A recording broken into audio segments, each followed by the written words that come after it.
الشیطان الرجیم بسم اللہ الرحمن الرحیم لیس علیکم لیس علیکم جناح ان تبتغوا فضلا من ربکم،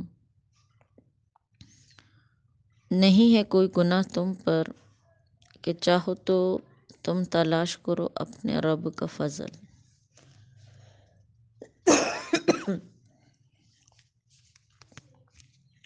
اس آیت میں اشارہ ہے حج ہی کے احکامات۔ دیکھیں کل کے سبق میں ہم نے پڑھے تھے، تو یہاں پر بھی وہی احکامات حج آ رہے ہیں کہ تم پر کوئی گناہ نہیں ہے اگر تم اپنے رب کا فضل تلاش کرو، یعنی تجارت وغیرہ کی طرف اشارہ ہے۔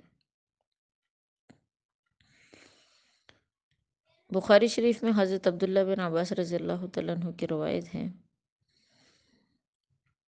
فرماتے ہیں کہ جاہلیت میں 3 قسم کے بازار تھے۔ ایک بازار کو کہا جاتا تھا اوکاز، یعنی بازار اوکاز۔ دوسرے بازار کو کہا جاتا تھا مجنہ، بازار مجنہ۔ اور نمبر 3 تیسرے بازار کو کہا جاتا تھا ذوی المجاز۔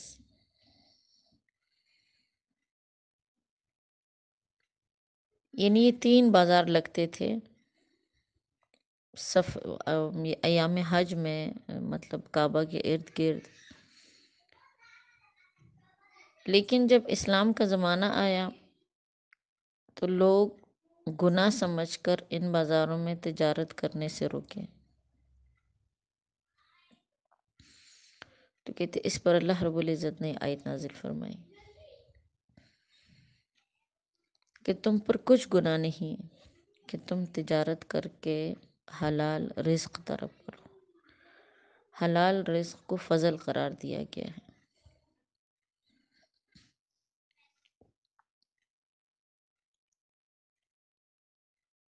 اسی طرح عبداللہ بن عمر رضی اللہ تعالیٰ عنہ سے کہتے پوچھا گیا کہ ہم لوگ مکہ تک سواریاں کرائے پر چلاتے ہیں، یعنی جیسے ٹیکسیوں کا کرایہ ہم دیتے تو اسی طرح وہ لوگ بھی کچھ سواریاں مطلب رکھتے تھے اور لوگوں کو ادھر ادھر کرائے پہ لے کے جاتے تھے۔ تو انہوں نے ان سے کہتے کسی نے سوال کیا کہ ہم سواریوں کو مطلب مکہ تک کرائے پر لے کر جاتے ہیں تو لوگ کہتے ہیں کہ تمہارا حج ادا نہیں ہوا۔ تو انہوں نے کہتے اس ٹائم اللہ نے آیت نازل کی کہ اس میں کوئی گناہ نہیں۔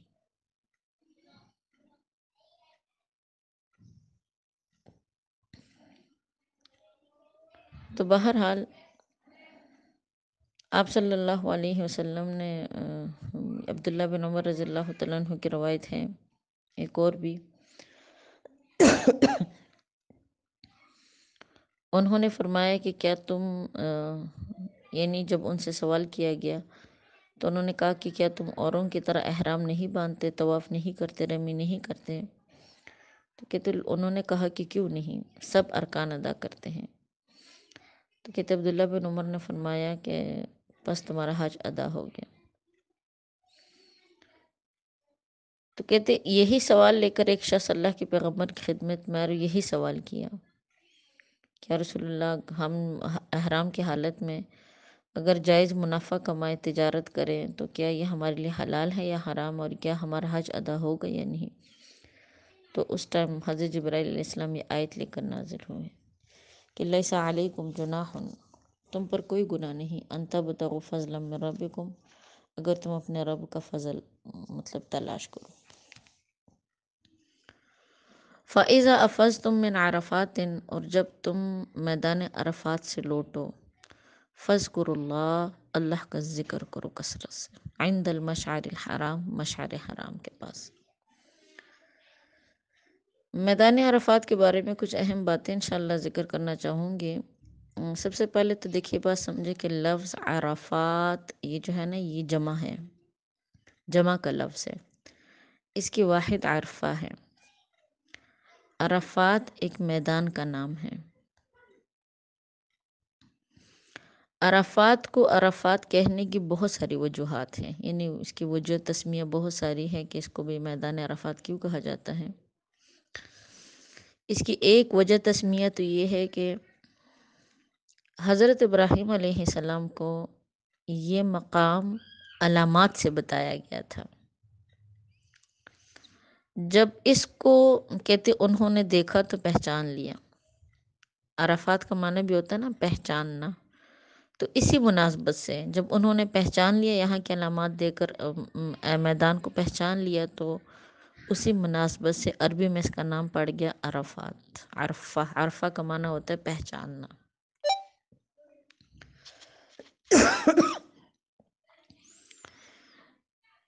یا اس لیے کہ حضرت جبرائیل علیہ السلام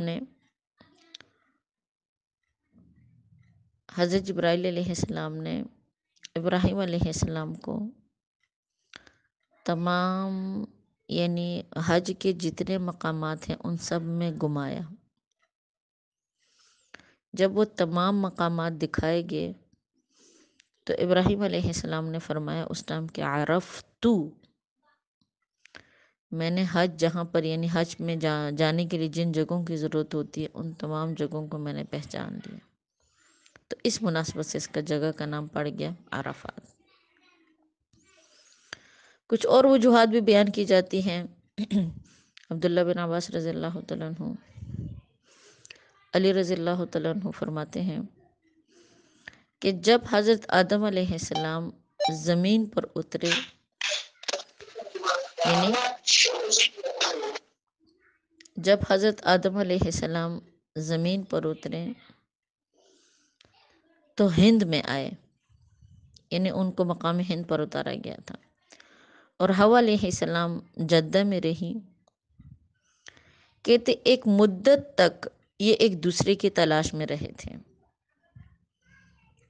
اللہ نے جب ان کو آسمان سے زمین پر اتارا تھا تو آدم علیہ السلام کو مقام ہند میں اتارا تھا اور بی بی حوا کو مقام جدہ میں اتارا تھا.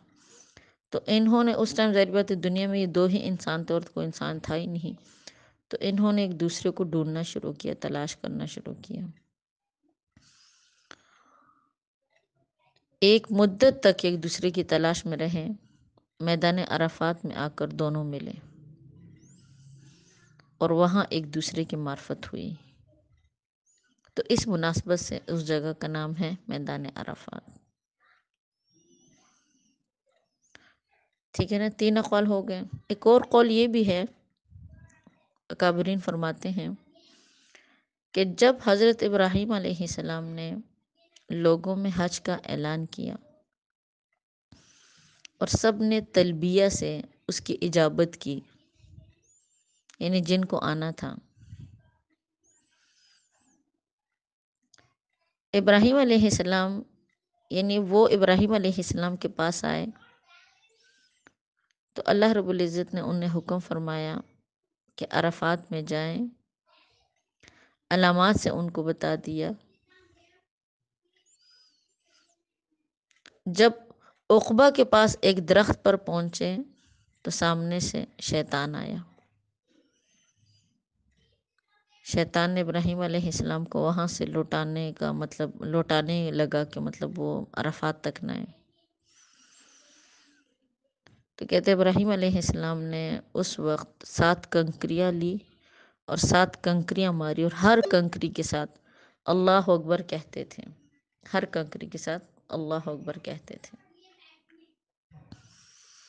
شیطان وہاں سے بھاگا، دوسرے جمرے پر آیا. وہاں بھی ابراہیم علیہ السلام نے رمی کی، یعنی مطلب اس کو کنکریوں کے ذریعے سے مارا، پھینکی اس کے پیچھے کنکریاں اور تکبیر کہی. وہاں سے بھی وہ اڑا اور تیسرے پر آیا، تیسرے جمرے پر آیا. ابراہیم علیہ السلام وہاں سے چل کر ذوی المجاز میں تشریف لے گئے. اس کے بعد عرفات میں قیام فرمایا اور ان کو بتائی ہوئی علامات سے، یعنی عرفات کو بتائی ہوئی علامات سے انہوں نے پہچانا. تو اس لیے وہ وقت یعنی اس وقت سے عرفہ وہ مشہور ہو گیا. مقام عرفات کے نام سے وہ جگہ مشہور ہو گئی. جب شام ہوئی تو حضرت ابراہیم علیہ السلام مزدلفہ میں آئے. ابراہیم علیہ السلام اس مقام کے پاس آئے تھے. مزدلفہ کا معنی ہوتا ہے قرب. چونکہ اس ابراہیم علیہ السلام اس مقام کے پاس آئے تھے اس لیے اس کو مزدلفہ کہنے لگے.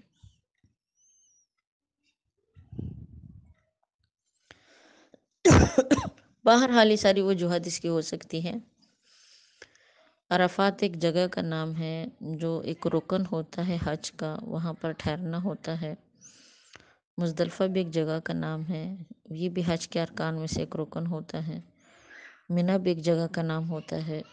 یعنی جن بہنوں نے حج کیا ہے ان کو زیادہ صحیح بغیر پتہ ہوگا، لیکن یہ حج کے کچھ ارکان ہوتے ہیں، مختلف جگہوں کے نام ہوتے ہیں کہ وہاں پر جا کر ایک مخصوص ٹائم میں مطلب ٹھہرنا ہوتا ہے اللہ کے حکم سے. اسی طرح قرآن پاک نے ذکر کیا کہ فَإِذَا أَفَضْتُم مِّنْ عَرَفَاتٍ، جب تم لوگ حالت حج میں عرفات کے میدان میں پہنچو، فَاذْكُرُوا اللَّهَ، تو وہاں پر اللہ کو بہت زیادہ یاد کیا کرو. اللہ کو یاد کرو عند المشعر الحرام، مشعر حرام کے پاس بھی. مشعر حرام جو ہے یہ مزدلفہ کی دو پہاڑیوں کے درمیان جگہ کا نام ہے. اس مقام کو مشعر اس لیے کہتے ہیں کہ مشعر اس کا معنی ہوتا ہے علامت. تو یہ بھی یعنی حج کی مطلب علامات میں سے ایک علامت ہے، اس لیے اس کو معشر کہنے لگے.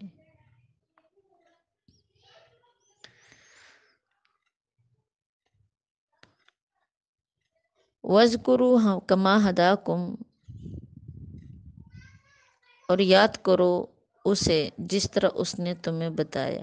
یعنی جس طرح اللہ پاک نے تمہیں سکھایا یا ہدایت کیا ہے، اسی طور پر اللہ کو یاد کرو. یعنی توحید کے ساتھ یاد کرو، شرک کے ساتھ کفار کی طرح اللہ کا ذکر نہ کرو. ان کنتم من قبلہ لمن الضالین، اور بے شک اس سے پہلے تم گمراہوں میں سے تھے. یعنی تمہیں علم نہیں تھا، تمہارے پاس ایمان نہیں تھا. اس سے پہلے بھی انہی جگہوں پر تم آئے جایا کرتے تھے، ان مقامات پر، ان متبرک مقامات پر، لیکن تمہارے پاس علم نہیں تھا، تم اللہ کو یاد نہیں کرتے تھے. آگے حکم ہے کہ ثم افیضوا من حیث افاض الناس، پھر تم چلو جہاں سے دوسرے لوگ چلے. تو عبداللہ بن عباس رضی اللہ تعالیٰ عنہ فرماتے ہیں کہ عرب تو عرفہ میں ٹھہرتے تھے اور قریش مزدلفہ میں قیام کرتے تھے. تو کہتے اس پر اللہ نے آیت نازل کی. اب روایات میں آتا ہے کہ قریش مزدلفہ میں ٹھہرتے تھے اور لوگ سوائے مطلب کچھ لوگوں کے عرفہ میں مطلب وہ ٹھہرتے تھے. تو اللہ نے آیت نازل کی. اب اس کی وجہ یہ تھی کہ دیکھیں عرفات میں جو اہل قریش تھے نا، یہ بہت معزز تھے شروع سے ہی. تو کہتے کہ عرفات میں دوسرے اہل عرب کے ساتھ ٹھہرنے کو وہ لوگ برا سمجھتے تھے اور کہتے تھے کہ ہم اہل اللہ ہیں، اس حرم کے رہنے والے ہیں، اس لیے ہم حرم کو نہیں چھوڑتے، یہاں سے نہیں نکلتے. دوسرے لوگ عرفات میں مطلب ٹھہرتے تھے، مگر جب لوگ عرفات سے چلتے تو مزدلفہ سے کوچ کرتے تھے. تو اس پر کہتے اللہ نے آیت نازل کی کہ اوروں کی طرح تم بھی عرفات میں ٹھہرو، مزدلفہ میں سب کے ساتھ جاؤ. اللہ کے جو احکامات ہوتے ہیں نا، اس کا نسب سے اور بزرگی سے کوئی تعلق نہیں ہوتا. اب جیسے نماز کا حکم ہے وہ سب کے لیے ہے، چاہے کوئی امیر ہے، کوئی غریب ہے، کوئی مانگنے والا ہے، کوئی دینے والا ہے، جو جس مقام کا بھی ہے، کوئی عالم ہے، کوئی غیر عالم ہے، کوئی حاکم ہے، کوئی غیر حاکم ہے، جو جس مرتبے جس کا مقام دنیاوی لحاظ سے ہے، دینی لحاظ سے ہے، لیکن نماز سب پر فرض ہے. تو اسی طرح قرآن نے ذکر کیا کہ ثم افیضوا من حیث افاض الناس، کہ تم بھی عرفات کے بعد جس طرح مطلب مزدلفہ کی طرف سب لوگ وہاں سے جاتے ہیں تو تم بھی وہاں پر جاؤ. انہیں تو اس میں کوئی تمہاری کوئی خاص برتری تو نہیں ہے کہ تم مزدلفہ میں ٹھہرو عرفات کی طرف جاؤ ہی نا. واستغفر اللہ، اور حج کے دوران اللہ سے کثرت سے استغفار مانگو، اپنے گناہوں کو بخشو، کثرت سے اپنے گناہوں کو بخشواؤ. ان اللہ غفور الرحیم، بے شک رب کریم جو ہے وہ بخشنے والا اور بہت ہی زیادہ مہربان ہے۔ یعنی تم نے جو جاہلیت کے زمانے میں جو بھی حرکات کی ایسی، تو حج کے دنوں میں اللہ سے ان کو بخشواؤ، اس لیے کہ یہ ایسا ٹائم ہوتا ہے کہ اس میں انسان کے گناہ جو ہے وہ رب کریم بہت زیادہ معاف کرتے ہیں۔ اسی وجہ سے احادیث مبارکہ میں آتا ہے کہ آپ صلی اللہ علیہ وسلم نے فرمایا کہ جس شخص کو اللہ پاک حج مقبول کی سعادت نصیب کرے، وہ گناہوں سے ایسے پاک و صاف ہو جاتا ہے جیسے آج کے دن ماں نے اس کو جانا ہو۔ یعنی جیسے بچے کو ماں پیدا کرتی ہے تو وہ بالکل ہر طرح کے گناہوں سے پاک ہوتا ہے، تو حج کے بعد، حج مقبول کے بعد اللہ پاک انسان کو گناہوں سے اسی طریقے سے پاک و صاف کرتے ہیں۔ تو اس کا تعلق دیکھیں، استغفار کا تعلق صرف حج کو اللہ پاک کی ایک بہت بڑی سعادت ہوتی ہے کہ اللہ اپنا گھر دکھانے کی توفیق عطا کریں، وہاں پر بھی سب سے بہترین ذکر جو ہے وہ استغفار ہے۔ لیکن اور بھی دیکھیں ہماری زندگی میں متبرک اوقات بھی آتے ہیں، بابرکت دن بھی آتے ہیں، ایام بھی آتے ہیں، اوقات بھی آتے ہیں، اور یہ ہماری 24 گھنٹے کی زندگی میں یہ چیزیں ہوتی ہیں۔ جیسے مثال کے طور پر فرض نماز جو ہے، فرض نماز کے بعد انسان کی دعا کثرت سے قبول ہوتی ہے۔ انسان ان اوقات میں استغفار کو معمول بنائے۔ تہجد کا ٹائم ایسا بابرکت والا وقت ہوتا ہے کہ اللہ پاک انسان کی اس وقت کی دعا کبھی رد نہیں ہوتی، بلکہ رب کریم نے خود فرمایا کہ اس ٹائم پہ اگر تم استغفار کرو گے تو تمہارا استغفار کبھی رد نہیں ہوگا، تو اس وقت بھی استغفار کرنے کا معمول بنانا چاہیے۔ اسی طرح جیسے الحمدللہ سب کو پتہ ہوگا کہ رجب کا مہینہ شروع ہو گیا ہے۔ اب یہ جو رجب کا مہینہ ہے، اس مہینے میں کثرت سے اللہ کے پیغمبر صلی اللہ علیہ وسلم روزے رکھا کرتے تھے۔ اب ان مہینوں میں جیسے روزے رکھ کر پھر اللہ کے حضور استغفار کرنا، یا پھر اس مہینے میں زیادہ عبادات کو معمول بنانا تاکہ آگے رمضان میں انسان کی لسانی ہو، تو یہ بھی ایک بہت بابرکت عمل ہے۔ اور ان تمام اعمال میں سب سے افضل ترین چیز جو ہے وہ انسان اپنے گناہوں کی بخشش مانگے۔ آگے پھر شعبان، 15 شعبان کے بعد جو دن ہوتے ہیں وہ بھی بہت بابرکت ہوتے ہیں۔ اسی طرح پھر آگے سوچا جائے تو رمضان کا مہینہ ہے، وہ بھی بہت ہی بابرکت ہے کہ ہر وقت اللہ کے نور برستا ہے، رب کریم کی رحمت برستی ہے۔ ایام میں اگر دیکھا جائے تو جمعہ کا دن بہت بابرکت دن ہوتا ہے، اس میں انسان استغفار کو معمول بنانے۔ بہرحال اللہ رب العزت نے زندگی میں ہمیں ایسے اوقات عطا کیے ہیں، ایسے ایام عطا کیے ہیں، ایسے مخصوص جگہ عطا کی ہے کہ وہاں پر اللہ کی خاص برکت ہوتی ہے، رحمت ہوتی ہے۔ اس اوقات میں، اس ٹائم میں انسان اگر اپنے گناہوں پر استغفار کرے تو رب کریم کی ذات سے امید ہے کہ اللہ پاک انسان کے تمام گناہوں کو معاف فرماتے ہیں۔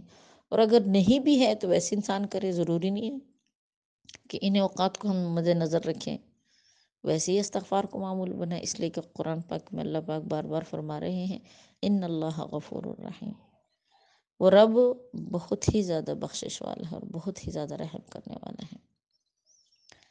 رحیم اور غفور، یہ دیکھیں یہ اللہ کی ایسی صفات ہے اس کو کہتے ہیں صفت مشبہ۔ یہ صفات اللہ کی ایسی ہے کہ یہ رحمت اور بخشش کا معاملہ جو اللہ کا ہے یہ کبھی منقطع نہیں ہوتا، ہر ٹائم یہ سلسلہ جاری رہتا ہے۔ جس وقت، جس گھڑی میں رب کریم کو ہم پکارتے ہیں تو اللہ پاک انہی صفات کے ساتھ ہماری طرف متوجہ ہوتے ہیں۔ فَإِذَا أَفَضْتُم مَنَاسِكَكُمْ، پھر جب تم پورے کر چکو اپنے حج کے ارکان، حج کے ارکان کا ذکر جسے پیچھے ہو چکا ہے، یعنی جب تم ارکان حج سے فارغ ہو جاؤ، فراغت کے بعد، فَاذْكُرُوا اللَّهَ، تب بھی اللہ کو یاد کرو، یعنی اللہ کی تحمید، تکبیر اور ثنا بیان کرو۔ کَذِکْرِکُمْ آباءَکُمْ، مثل اپنے باپ دادا کی یاد کرنے کی۔ اب اس کا دیکھیے قصہ کچھ اس طرح ہوا تھا کہ جاہلیت میں اہل عرب جب حج سے فارغ ہوتے تھے تو کہتے بیت اللہ کے پاس کھڑے ہو کر وہ اپنے باپ دادا کے فضائل اور مفاخر بیان کرتے تھے۔ اس لیے اللہ پاک نے اپنے ذکر کا حکم فرمایا، کیونکہ اللہ تعالیٰ ہی سب کا اور سب کے باپ دادوں کا مولا ہے، اس کا ذکر کرنا چاہیے۔ باپ دادوں نے ظاہر بات انسان کو پیدا نہیں کیا، بلکہ سب کا خالق اللہ پاک ہے۔ اسی وجہ سے ایک دوسرے مقام پر بھی فرمایا، اللہ پاک نے انہیں ذکر کا حکم دیا ہے۔ عبداللہ بن عباس رضی اللہ تعالیٰ عنہ بھی فرماتے ہیں کہ آیت میں اللہ کی ایسی یاد کرو کہ جس طرح چھوٹے ننھے بچے اپنے باپ کو یاد کرتے ہیں، تو اسی طرح تم بھی کثرت سے اللہ کو یاد کرو، اللہ کا شکر ادا کرو اس عظیم نعمت پر کہ اس نے تمہیں حج کی سعادت عطا کی۔ آگے فرمایا کہ او اشد ذکرا، بلکہ اس سے بھی بڑھ کر، جیسے تم اپنے باپ دادا کو یاد کرتے ہو، ان سے بڑھ کر تم اپنے رب کو یاد کرو، کثرت سے رب کریم کو یاد کرو، تاکہ وہ رب اپنی رحمت کے ساتھ تمہارے اوپر متوجہ ہو۔ فَمِنَ النَّاسِ مَن يَقُولُ، اب آگے آیت میں دیکھیں انسان کی کچھ باتوں کی بنا پر اصلاح کی گئی ہے کہ لوگوں میں سے کچھ ایسے لوگ بھی ہیں جو کہتے ہیں ربنا آتنا فی الدنیا حسنہ، ربنا آتنا فی الدنیا، اے پروردگار دے ہمیں دنیا۔ مطلب یہ کہ وہ کہتے ہیں کہ ہمارے پروردگار ہم کو دنیا میں ہر شر، یعنی ہر شے دے دے۔ وَمَا لَهُ فِي الْآخِرَةِ مِنْ خَلَاقٍ، ایسے لوگوں کا پھر آخرت میں کوئی حصہ نہیں ہوتا۔ اس لیے کہ دیکھیں، جیسے ہم دنیا کو اللہ سے مانگتے ہیں، ہمیں اپنے آخرت بھی اللہ سے مانگنی چاہیے۔ آخرت مانگنے والی چیز ہے۔ دنیا تو ہمیں ملنی ہے نا، جتنی ہمارے مقدر میں ہے، ہمارے نصیب میں ہے، لیکن آخرت مقدر اور نصیب والی بات نہیں، اس کو اللہ پاک نے مقدر اور نصیب پر مطلب محمول نہیں کیا۔ روایات میں آتا ہے زمین اور آسمان کی پیدائش سے 50,000 سال پہلے بندے کا رزق متعین ہوا ہے، اس کے بعد زمین اور آسمان بنے ہیں، پھر ہماری روحیں بنی ہیں، پھر اس کتنے عرصے بعد پھر ہمیں جسم ملے ہیں۔ اب سوچنے کی بات یہ ہے کہ ہمارے رزق کتنا عرصہ پہلے متعین کیے گئے ہیں، زمین اور آسمان کی پیدائش سے پہلے بھی ہمارے رزق کا تعین کیا گیا ہے کہ جتنا ہمیں ملنا ہے اس سے زیادہ ہم لے نہیں سکتے، اپنے نصیب سے زیادہ، اور اس سے کم ہمارے اللہ پاک جو مقدر کیا ہوا ہے نا، اس سے کم ہمیں ملنا نہیں۔ تو جب وہ چیز دیکھیے متعین ہے، اللہ پاک نے مخصوص کی ہوئی ہے، تو ہماری 24 گھنٹے کی باغ دوڑ آخر اسی کے لیے کیوں ہے؟ لیکن آخرت کے بارے میں ایسی کوئی بات نہیں ہے۔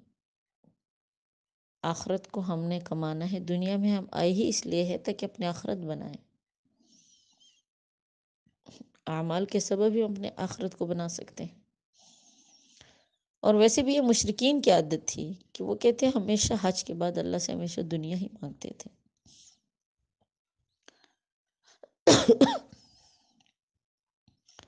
وَمِنْهُمْ مَنْ يَقُولُ رَبَّنَا آتِنَا فِي الدُّنْيَا حَسَنَةً، لیکن انہی لوگوں میں سے کچھ ایسے لوگ بھی ہیں جو کہتے ہیں کہ ہمارے پروردگار تو ہمیں عطا کر دنیا میں بھی بلائی، وفی الآخرۃ حسنہ، اللہ ہمیں آخرت میں بھی اپنی رضامندی عطا فرما، تمام نعمتیں عطا فرما، وقنا عذاب النار، اللہ ہمیں دوزخ کے عذاب سے پناہ عطا فرما دے۔ تو اب اس آیت میں دیکھیں دعا سکھلائی گئی ہے، اور یہ دعا ہمارے حبیب صلی اللہ علیہ وسلم کی دعا ہے۔ اللہ کے پیغمبر تو دوران طواف اللہ سے یہی دعا مانگے کرتے تھے، ربنا آتنا فی الدنیا حسنہ وفی الآخرۃ حسنہ وقنا عذاب النار۔ ہم دنیا میں رہتے ہیں، دنیا کے بھی ہم محتاج ہیں کہ اللہ ہمیں یہاں کی اچھائیاں بھی عطا کر دے، ہم نے آخرت میں آخرکار جانا ہے، وہ اصل گھر ہے ہمارا، اس لیے ہمیں وہ بھی اللہ سے مانگنا چاہیے، اللہ ہمیں آخرت میں بھی اپنی رضا نصیب فرما دے، نعمتیں نصیب فرما دے، وقنا عذاب النار، رب کریم تو ہمیں دوزخ کے عذاب سے کیا کر دے، پناہ عطا فرما دے۔ اس لیے ہمیشہ اللہ سے دیکھیں آخرت میں مانگنی چاہیے، دنیا کے ساتھ ساتھ، دنیا تو ہم سب ہی مانگتے ہیں، اکا دکا کوئی بندہ ہوگا جو یہ کہے کہ ہم دنیا نہیں مانگتے، ظاہر بات ہے ہم اس دنیا میں بھی اللہ کے محتاج ہیں، آخرت میں بھی اللہ کے محتاج ہیں، لیکن ساتھ ساتھ آخرت کو لازمی ہمیں اللہ سے مانگنا چاہیے۔ بلکہ روایات میں آتا ہے، انس رضی اللہ تعالیٰ عنہ کی روایت ہے، اللہ کے پیغمبر صلی اللہ علیہ وسلم نے ایک شخص کو دیکھا کہ تو ایسا دبلا پتلا تھا کہ جیسے پرندے کا بچہ ہو، بالکل کمزور۔ اللہ کے حبیب صلی اللہ علیہ وسلم نے اس سے پوچھا کہ تو اللہ سے کچھ دعا کرتا تھا یا کچھ مانگا کرتا تھا؟ تو کہتے اس نے عرض کیا کہ یا رسول اللہ صلی اللہ علیہ وسلم، میں یوں کہا کرتا تھا کہ اللہ، جس قدر آپ مجھ کو آخرت میں عذاب کریں گے دنیا ہی میں کر لیجیے۔ تو اس موقع پر آپ صلی اللہ علیہ وسلم نے فرمایا کہ سبحان اللہ، تیرے اندر اس عذاب کی برداشت کرنے کی قوت نہیں، تم اس طرح دعا کیوں نہیں مانگتے؟ ربنا آتنا فی الدنیا حسنہ وفی الآخرۃ حسنہ وقنا عذاب النار، یعنی اللہ ہمیں دنیا میں بھی خیر عطا فرما دے، ہم آپ کے خیر کے محتاج ہیں، اللہ ہمیں آخرت میں بھی اپنی خیر کا حصہ مقدر فرما دے۔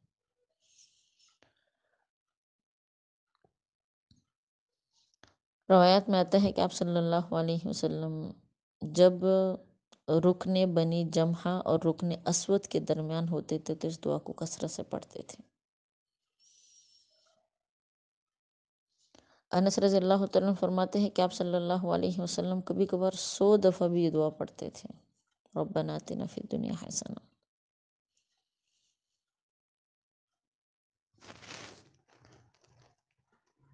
اولئک لہم نصیب مما کسبوا، یہ ایسے لوگ ہیں، یہی لوگ ہیں کہ ان کا حصہ ہے آخرت میں بھی جو کچھ انہوں نے کمایا، یعنی جن کے لیے حصہ ہے ان کے کیے گا۔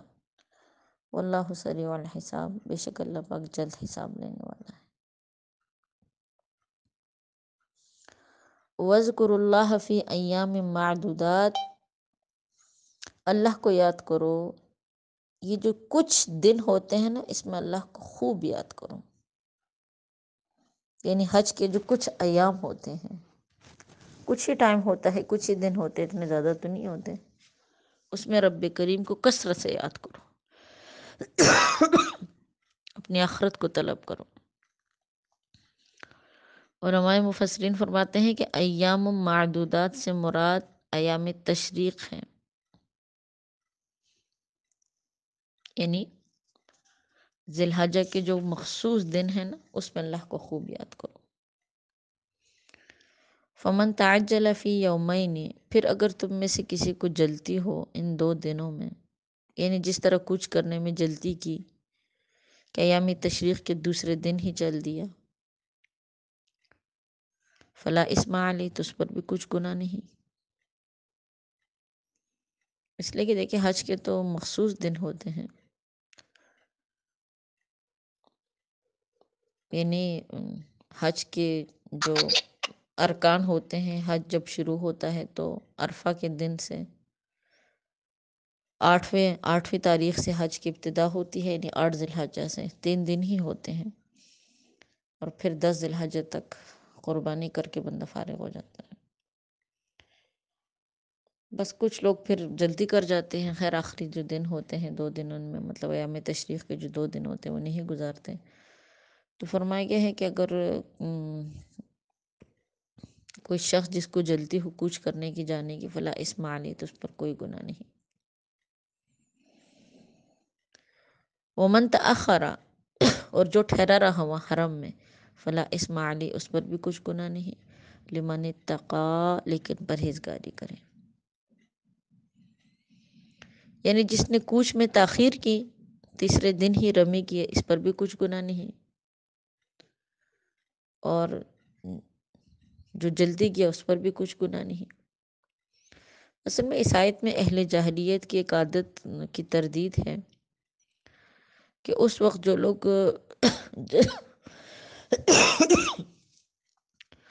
لوگ ایام حج میں جلدی چلے جاتے تھے تو لوگ ان کو گناہ گار سمجھتے تھے اور ان پر گناہ کا دبا لگاتے تھے، اور جو بہت دیر سے جاتے تھے ان کو بھی وہ لوگ برا سمجھتے تھے۔ تو اللہ تعالیٰ نے منع فرمایا اور حکم دے دیا کہ اس پر کچھ گناہ نہیں، خواہ وہ کوچ میں جلدی کرے یا دیر کرے۔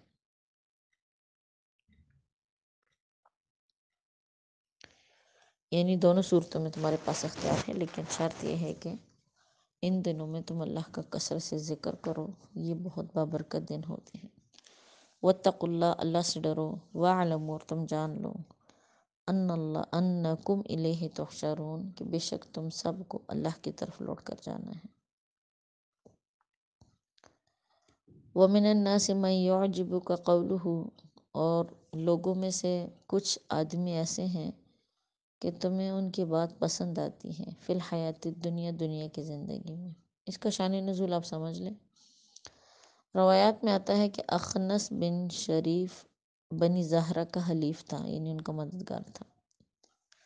اخنس کہتے اس کو اس لیے کہتے تھے کہ خنس کا لغت میں الگ ہو جانے کو کہتے ہیں، اور چونکہ اخنس بھی بدر کے 300 اشخاص کو لے کر آپ صلی اللہ علیہ وسلم کی معیت سے ہٹ گیا تھا، اس لیے اس کا نام اخنس ہو گیا۔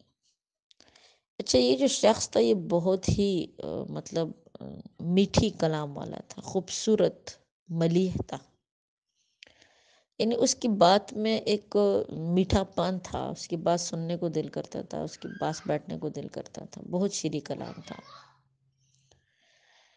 جب بھی آپ صلی اللہ علیہ وسلم کی خدمت میں آتا تھا اور بیٹھتا تھا اور باتیں بناتا تھا، اور قسمیں کھا کھا کر کہتا تھا کہ مجھے آپ صلی اللہ علیہ وسلم سے محبت ہے۔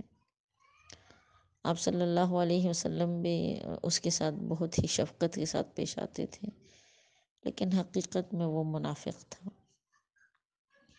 تو اس شخص کے بارے میں اللہ پاک نے آیت نازل کی کہ وَمِنَ النَّاسِ مَن يُعْجِبُكَ قَوْلُهُ، کہ میرے حبیب کچھ لوگ ایسے بھی ہوتے ہیں کہ تمہیں پسند آتی ہیں ان کی باتیں، یعنی آپ کو اخنس کی بات اچھی معلوم ہوتی ہے۔ عبداللہ بن عباس فرماتے ہیں اسی کے بارے میں کہ ایک مختصر لشکر آپ صلی اللہ علیہ وسلم نے کسی جگہ بھیجا تھا، اسی لشکر میں عاصم اور مرثد رضی اللہ تعالیٰ عنہ بھی تھے۔ اتفاقاً اس لشکر نے شکست کھائی، تو منافقوں میں سے 2 شخصوں نے کہا کہ یہ لوگ بھی کیسے بد نصیب تھے، نہ تو چین سے اپنے اہل و عیال میں رہیں اور نہ اپنے سردار آپ صلی اللہ علیہ وسلم کا پیغام ادا کیے۔ تو کچھ کہتے کہ اس پر اللہ پاک نے آیت نازل کی کہ لوگوں میں سے کچھ ایسے لوگ ہیں کہ ان کی بات تمہیں اچھی لگتی ہے جو دنیاوی لحاظ سے وہ بات کرتے ہیں، مطلب یہ کہ اس شخص کی بات آپ کو دنیا ہی میں پسند آتی ہے کیونکہ وہ بہت شیریں کلام والا تھا، لیکن آخرت کے اعتبار سے وہ ناپسندیدہ ہے۔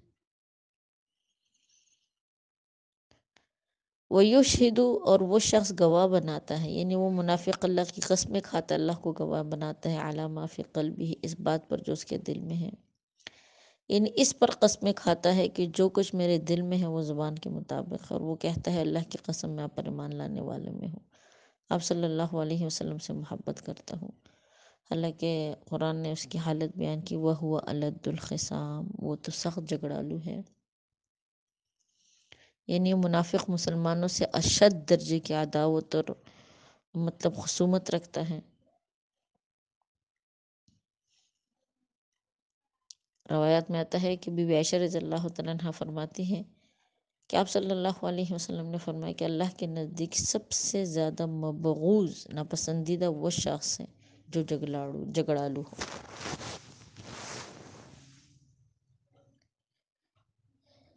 اسی طرح قتادہ رضی اللہ تعالیٰ عنہ فرماتے ہیں کہ جو معصیت کے اندر سخت، ان گناہوں کے اندر، اور اس کا دل سخت ہو، اس کسی کے اعمال اچھے نہ ہوں، تو اس شخص کے بارے میں حکم ہے کہ وہ بدترین شخص ہے۔